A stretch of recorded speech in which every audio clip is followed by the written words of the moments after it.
গুজৰাটত গৈছিল। এতিয়া শুনবা পাইছোঁ মাছৰ কামত যাওঁ বুলি। যাই পেলাই এটা যোৱাকালি শুনবা পালোঁ কি লগৰ যিজনে নিছিলা সি মানে ফোন কৰিছিল নেকি আমাৰ গাঁৱৰ ল'ৰা এটা তাতে।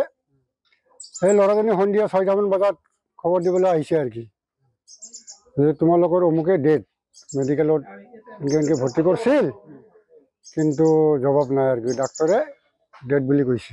কিছুমানে কৈ আছে কি যে বিল্ডিঙৰ পৰা পড়ছে, কিছুমানে কৈ আছে নহয় লেট্ৰিনৰ পৰা পড়ছে, লেট্ৰিন কৰিব যাওঁতে। কিছুমানে কৈছে যে মানে মাথা ঘূৰাই পড়ছে। এনেকৈ মানে কথাটো সিহঁতৰ মানে 3 ৰকম হৈ গৈছে। ঘৰত লৈ আহি আছে বুলি কৈছে, তেওঁলোকে বৃহস্পতিবাৰে আমাৰ এই ঘৰ পাব। হয়, আজি যি ঘটনা হৈছে এই ঘটনাটোৰ কাৰণেতো আজিকালি চাওক, আজি দিনে দিন বাঢ়ি গৈ আছে, অসমত নিবনুৱা সমস্যা বাঢ়ি গৈ আছে। তো অসমত নিবনুৱা বাহিৰত কাম কৰাৰ বাবে ঢাপলি মেলি ওলাই সকলে, আৰু ক'ব গ'লে সপ্তাহ মাহৰ মূৰত এনেকুৱা ঘটনা হৈয়ে থাকে। গতিকে এই ঘটনা যাতে পুনৰাবৃত্তি নহয়, তাৰ বাবে অসম চৰকাৰক আহ্বান জনাইছোঁ, তেওঁলোকে যাতে সঠিক তদন্ত কৰে আৰু নিবনুৱা সমস্যাৰ যাতে সংস্থাপনৰ ব্যৱস্থা কৰে, এয়ে অসম চৰকাৰৰ মাননীয় মুখ্যমন্ত্ৰী মহোদয়ক আবেদন জনাইছোঁ।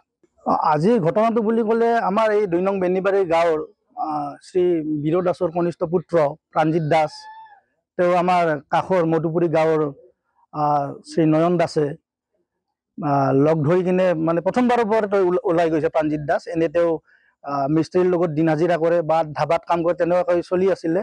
কিন্তু তেওঁ জানিব পৰা মতে নয়ন দাসে আগৰ পৰাই গুজৰাটত কাম কৰে, আৰু সেই পৰামৰ্শমতে ইয়াক চিনি পাই লগ ধৰিছে আৰু মানে গুজৰাটত কাম কৰিবৰ বাবে তাক লগ ধৰি লৈ গৈছিলে।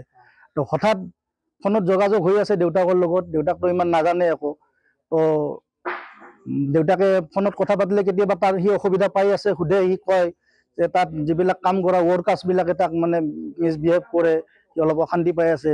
তো দেউতাকে ঘৰত আহিব কৈ আছে, আহিব নোৱাৰে, লগত টকা পইচা নাই বুলি কৈছে, পইচা নিদিয়ে। তো আহিব নোৱাৰিলে। তো হঠাৎ কালি সন্ধিয়া 6টামান বজাত ইয়াৰ আমাৰ গাঁৱৰ এজন ল'ৰাৰ তাত সেই নয়ন বুঢ়া ল'ৰাজনে ফোন মাৰি কৈছে যে প্ৰাণজিৎ দাস ঢুকাইছে। তেওঁ প্ৰথমবাৰ কোনোবাই কৈছে যে মাথা ঘূৰাই পৰিছে, কোনোবাই কৈছে বিল্ডিঙৰ পৰা পৰিছে, আৰু এবাৰ কৈছে কি যে নহয় লেট্ৰিনৰ পৰা আহি থাকোঁতে পৰি পিনে ডেথ হৈছে। গতিকে এইটো আমাৰ সম্পূৰ্ণ সন্দেহৰ আৱৰ্তত আহি গৈছে যে এইটো স্বাভাৱিক মৃত্যু নহয়, এইটো তাক কোনোবাই হত্যা কৰিছে।